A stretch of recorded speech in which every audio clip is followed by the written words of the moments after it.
When the weather gets colder, most of us start thinking of the holidays, looking forward to spending time with friends and family members, revisiting traditions, creating new memories. But what happens if death, loss, and grief skate into the holiday season? They are often the giant proverbial elephants in the room. When their presence is felt by others, how can we make space for them and for their needs during what is supposed to be the happiest time of the year?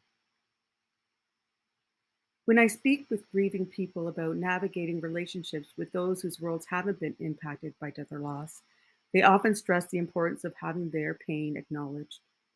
They often express the challenge of having other people ignore or avoid them, not acknowledging what has happened or pretending as though everything is normal, because either they aren't sure what to say or they don't want to make the grieving person upset. This results in making the person feel isolated, unseen, unheard, and uncared for. Acknowledging the elephant in the room creates space for connection, which is an essential piece in comforting someone through a loss. Grief demands a lot of time, energy, and other resources. Your grieving person is trying to adjust to what their loss means to both their inner world and outer world, and so that often means that they are not able to show up in the ways they would prior to their loss. Honoring their boundaries, letting their no mean no, letting them lead in what is helpful for them in each moment is essential during the holidays. It is important for friends and family members of grieving people to not take things personally when invitations are declined or when plans change. Grieving people are doing the best they can with what they've got, and grief is exhausting and confusing and unpredictable. Do your best to support your person and to meet them where they're at. When supporting a grieving person through the holidays or at any other time of the year, it is also important to recognize and to admit our own feelings and limitations. Grief is so uncomfortable because it cannot be fixed and it doesn't have a timeline. This often leads friends and family members to feel helpless, frustrated, or annoyed by their inability to solve the grieving person's pain.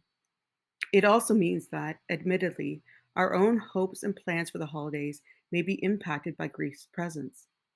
Sadness may be part of the emotional landscape at the dinner table. The grieving person may decide that they need to scale down on traditions or festive events. Accepting and being flexible to the needs of grieving people is one of the greatest gifts that they can receive during this holiday season of busyness and high expectations.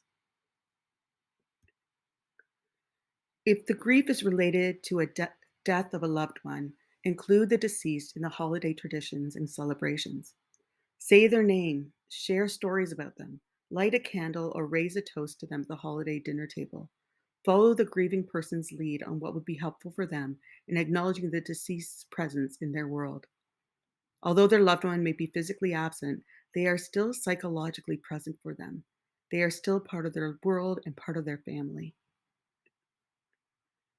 Another important point is to realize that grief and loss may not always be related to death. Grief can show up in the form of job loss, divorce, terminal illness, infertility, addiction, mental health, and any other way in which our lives are disrupted. Grieving is a part of our world and impacts all of us at some point in our life. The most important thing to remember in supporting someone who is grieving, to show up, to keep inviting even if invitations are declined, to reach out to the grieving person by text, phone, or a simple card that acknowledges that the season may be hard for them, by offering practical ways you can help, by putting up their Christmas lights, by babysitting, by even being their point person at holiday gatherings. You can even offer to connect them with one on one by having coffee or going for a walk, rather than expecting that they will have the emotional bandwidth for a larger gathering. What is important is that the grieving person has the space to acknowledge what they need and to lead how or what support they receive. It will be different for everyone who grieves. It will mean that plans will change and it may be awkward, but awkwardness is always better than silence. The internet is full of articles, suggestions, and websites that have more tips and suggestions on how to navigate difficult times during the holiday season. We've linked to some of those resources underneath this video. At the end of the day, in a season where hope, peace, and gratitude are often emphasized, it is essential to realize that for many, their daily lives are marked by unrealized hopes and dreams, and that pain and suffering don't work according to our timeline. But when we can sit with the suffering and make space for them in all their messiness, we live out how the longest, coldest, darkest nights of our lives can be made a wee bit brighter and warmer with a safe, quiet presence of supportive people. And this is, in essence, what the holidays of this winter season are meant to remind us of.